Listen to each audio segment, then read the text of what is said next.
Good morning, afternoon, or evening, ladies and gentlemen, all in crypto here, and welcome back, guys, for your daily cryptocurrency market news update. Every single day, we release an update on the news that's taken place over the past 24 hours within the cryptocurrency market and the crypto space and everything surrounding it. This is really so you guys can stay up to date with the latest and greatest and never miss anything taking place, so you're always up to date.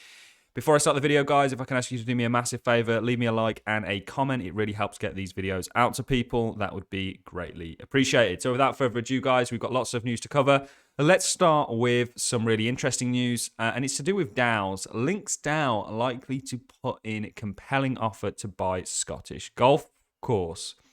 In the final tally remains in favor of the purchase. The LinksDAO acquisition committee will officially put out a compelling offer to purchase the golf course.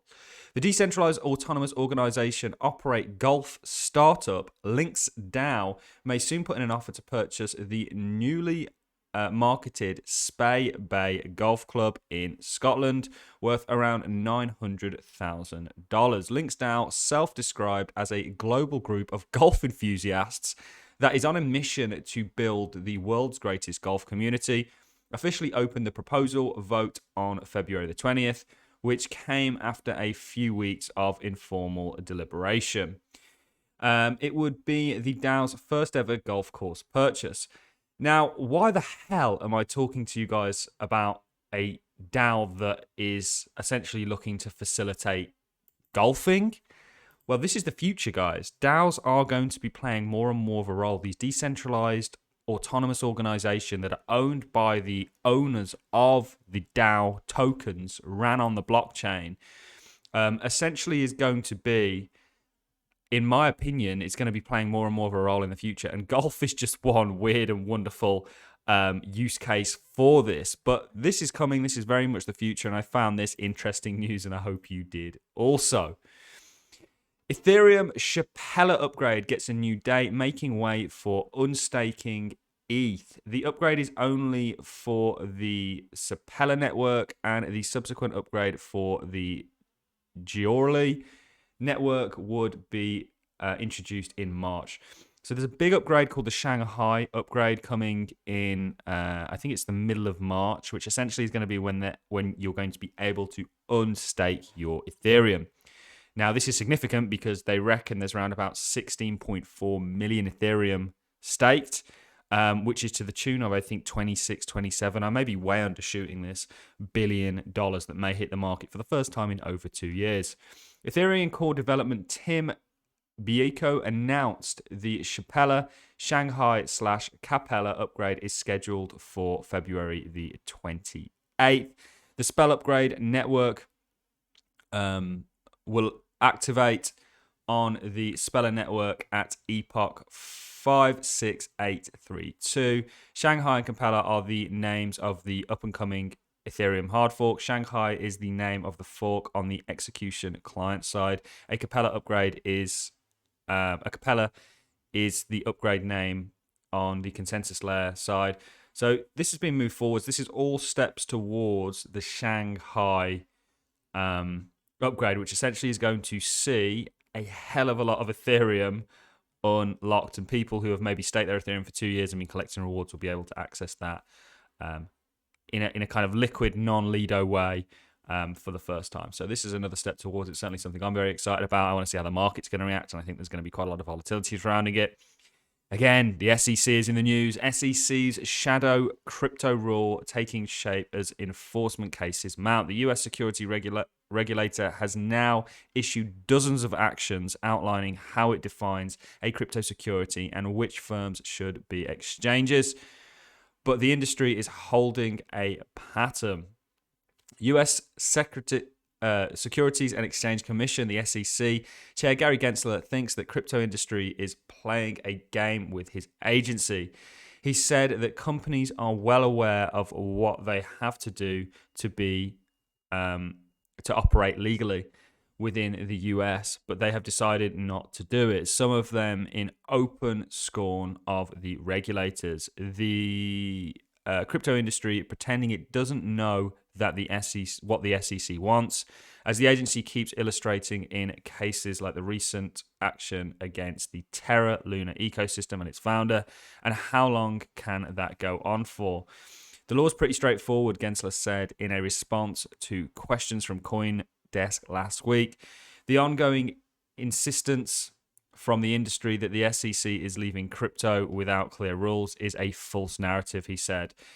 Late last year, a "what is the SEC waiting for" sense started building among industry insiders because the crypto enforcement cases had seemingly slowed.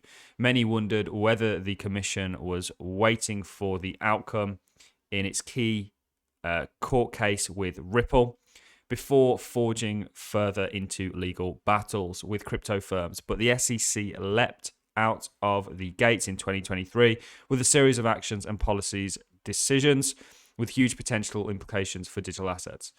It's been quite deliberate in an attempt to reach more kinds of participants in the market and have the ability to bring enforcement actions across a wider range of targets, said Amy Jane Longo, a former trial lawyer for the SEC in Los Angeles, who now works at Ropes and Gray. Apart from its campaign against the token issuers and platforms, her agency has been tackling everything from staking services to stablecoins and celebratory promotions. So this is interesting. I've actually said that there's a lot of very bullish connotations to what the SEC is doing, because ultimately, if we want these trillions of dollars from the sort of institutional side of things to come in, and we want mass adoption, certainly in somewhere like the US, well, unless the governments and the powers that be currently get overthrown, they will regulate it and they will, bring it under their jurisdiction. And that's the only way that it's going to reach mass adoption within the United States. I know there is an argument for Bitcoin. If the currency fails, then, and that's already been sort of declared a commodity, then that's maybe an option. But ultimately, for DeFi, for these things to survive and thrive whilst the government is in the kind of stance that it's in the US and UK and these other countries, it's going to need to get regulated. And this is a huge step towards it. I actually think it has a lot to do with why crypto is pumped so far. Coinbase stock whipsaws after close on better than expected earnings. Interest on Coinbase's USDC reserves bolsters the exchange bottom line in the third quarter of 2022. Coinbase posted higher than expected fourth quarter revenue after the close Tuesday, sending shares down an initial 1% in after hours. The cryptocurrency exchange reported $605 million in revenue for the last quarter of 2022. Bear in mind, guys, I think Coinbase is still in the billions, like 16, 17 billion market cap. Could even be higher than that, or it could even be hundreds of billions, and they're only making that kind of revenue in one quarter. So Coinbase brought in $322 million in transaction-based revenue compared to $590 million in the third quarter.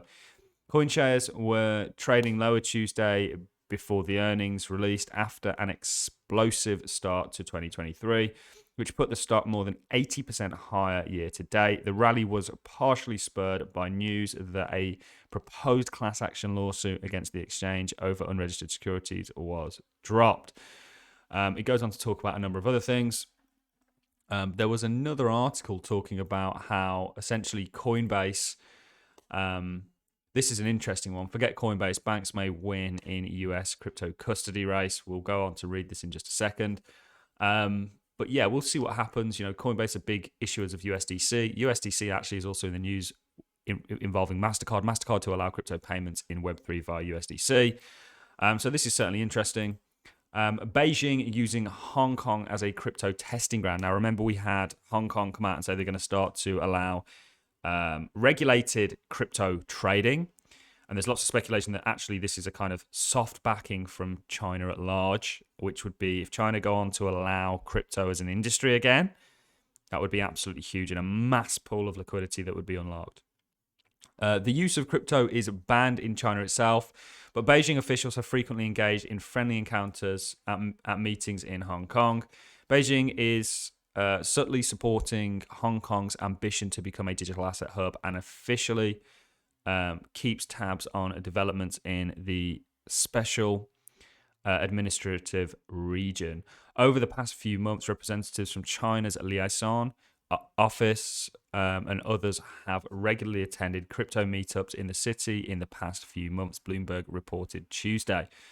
They have said to have exchanged business cards and WeChat information to keep in touch for friendly follow-up calls and reports.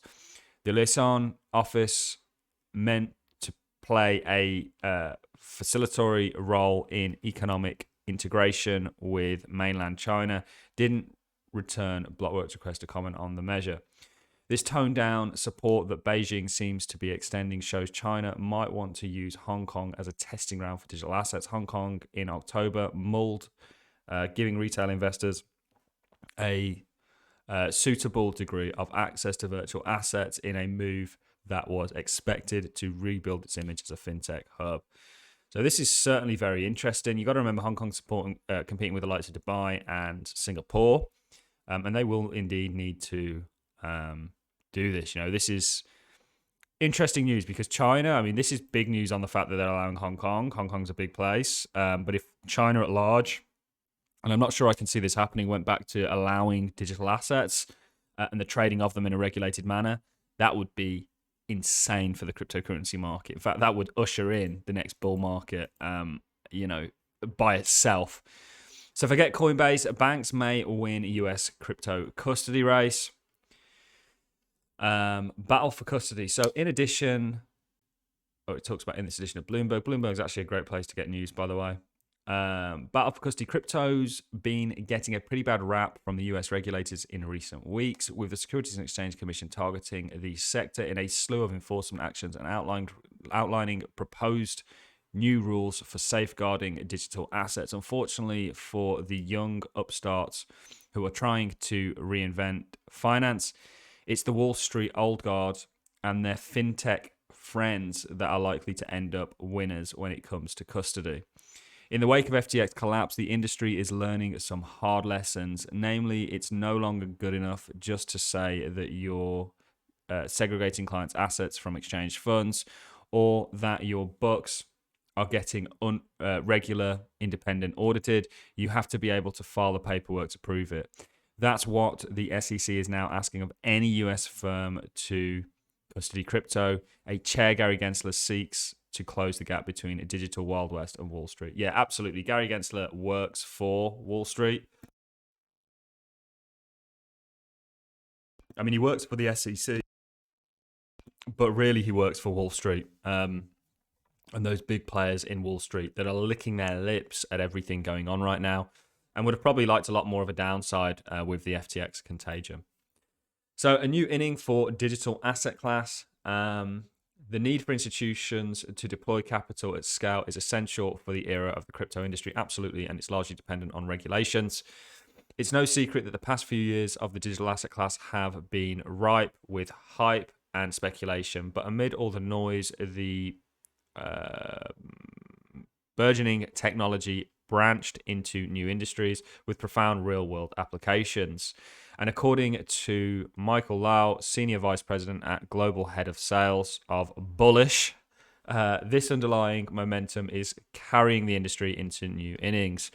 In a Blockworks webinar on industry trust, Lau said, "We are at a stage now where the major trajectory of the crypto industry is self-sustained, and I think the crypto winter is only going to continue to push more of these secondary branches of the frontier use cases like NFTs, DeFi, payments, and tokenization forward." Talks about better institutional access. The need for institutions to deploy capital at scale is essential for the crypto industrial era.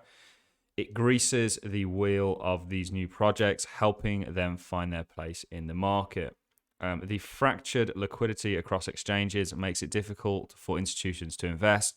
They need greater stability, familiarity, and regulatory clarity of a legacy system and less complexity. Absolutely. This is all coming, guys. This has a lot. This is why I say this is bullish what Gensler is doing.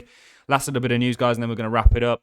MasterCard to allow crypto payments in Web3 via USDC settlements. The MasterCard immersive partnership uses decentralized protocol to settle real-time cryptocurrency transactions on outlet accepting MasterCard payments only. A partnership between Web3 payment protocol, immersive, and payment giant MasterCard will allow users to make crypto payments on digital, physical, and the metaverse worlds. Once the transaction is successful from the user's end, USDC tokens, a United States dollar-backed stablecoin issued by Circle, will be converted to fiat and be used to settle transactions on MasterCard's network.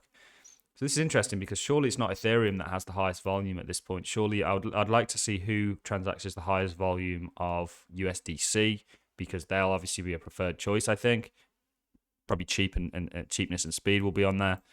And that's certainly interesting to see. So we are moving more towards a cryptoic world, and there's lots of things going on that's important to pay attention to. That's all I've got for you in this news update, guys. If you enjoyed the content, like, always appreciate it. So as a comment, and I'll catch you all in the next YouTube video.